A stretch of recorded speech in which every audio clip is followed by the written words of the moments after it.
Este año será un año histórico, pero también peligroso, y no solo por las guerras en Rusia y el Medio Oriente, ni por una anunciada incursión de China en Taiwán o el reciente lanzamiento de misiles de Corea del Norte hacia su rival Corea del Sur. Ocurrirá algo nunca antes visto en la historia de la humanidad, una tremenda prueba para la democracia. Se producirán alrededor de 80 elecciones en el mundo, en casi 60 países, donde más de 2.000 millones de personas podrán elegir a líderes de todos los niveles de sus gobiernos. Ocurrirá desde la India hasta Islandia y desde Uruguay hasta el Reino Unido. Jamás fueron convocadas a votar tantas personas en un periodo tan corto, al punto que equivalen, por ejemplo, a toda la población de habla inglesa del mundo o a todos los habitantes de la India. Estas elecciones tendrán lugar en Estados Unidos, Rusia, India, Ucrania, Pakistán, Indonesia, México, Taiwán, Sudáfrica y otros estados más pequeños. En Latinoamérica se producirán 11 de estos comicios en Chile, Perú, Costa Rica, El Salvador, Panamá, Puerto Rico, Venezuela, Uruguay. Además de todo lo anterior, tendrán lugar elecciones parlamentarias en el Reino Unido y en la Unión Europea. Algunas de estas elecciones serán ficticias, otras muy reales, pero en su mayoría todas tendrán efectos muy importantes y decisivos. Desde el término de la Guerra Fría, nunca antes las fuerzas de la democracia habían enfrentado un desafío tan grande. En el caso de Rusia, cuyas elecciones generales vendrán ahora, en el próximo mes de marzo, el presidente Putin se presentará nuevamente por un tercer periodo consecutivo y en total por quinta vez.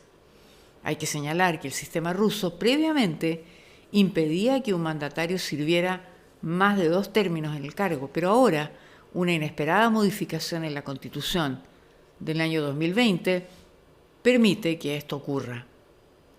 Hace 5 años, el mandatario ganó con un 77% de los votos en una elección que dejó a la comunidad internacional bastante escéptica.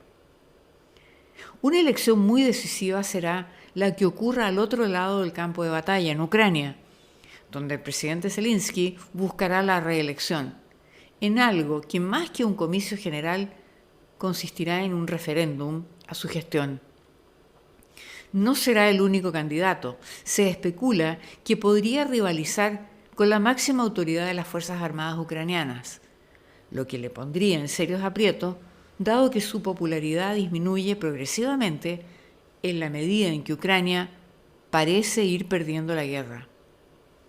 En Asia se observa una tendencia antidemocrática por algunas medidas adoptadas por algunas autoridades. El caso de la India resulta interesante.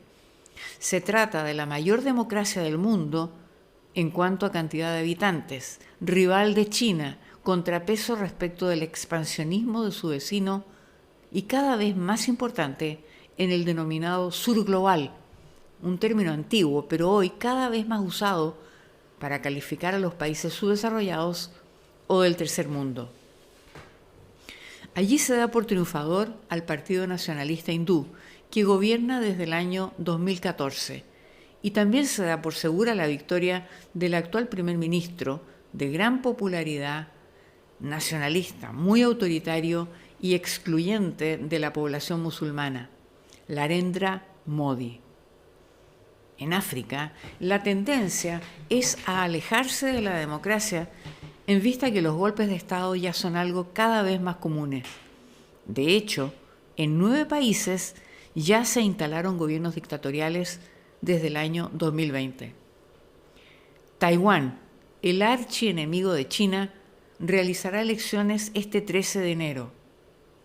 Los resultados electorales de la pequeña isla tendrán grandes repercusiones porque serán determinantes para las relaciones que se establezcan con el gigante asiático, cuyos líderes ya le pusieron fecha máxima a la invasión, que sería durante el año 2027, aunque algunos analistas sostienen que en momentos esto ha parecido inminente.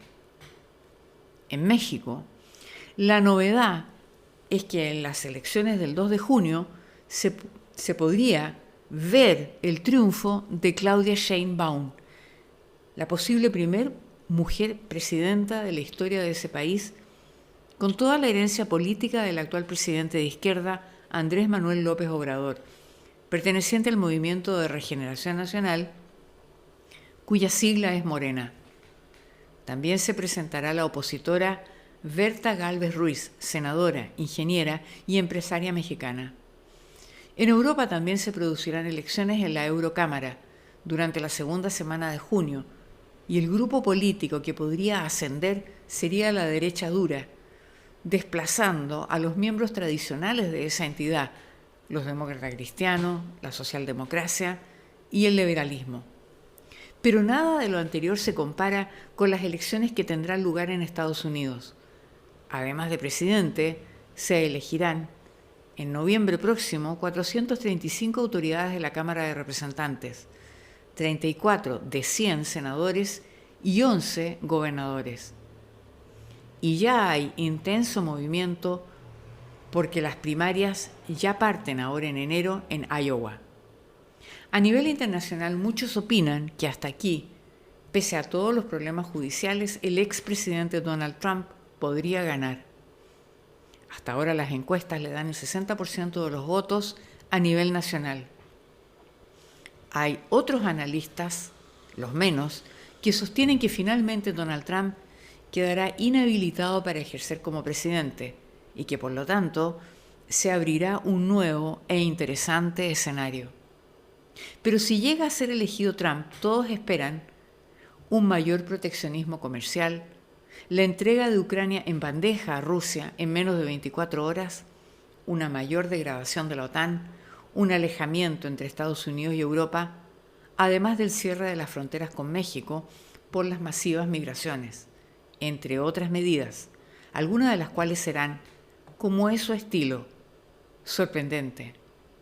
De hecho, con su impredecible forma de manejar la política exterior ahora, por ejemplo, dio un giro en contra de Israel y a favor de Hamás, y alabó el accionar de Hezbollah, la guerrilla del Líbano pro-iraní, y la calificó de muy inteligente.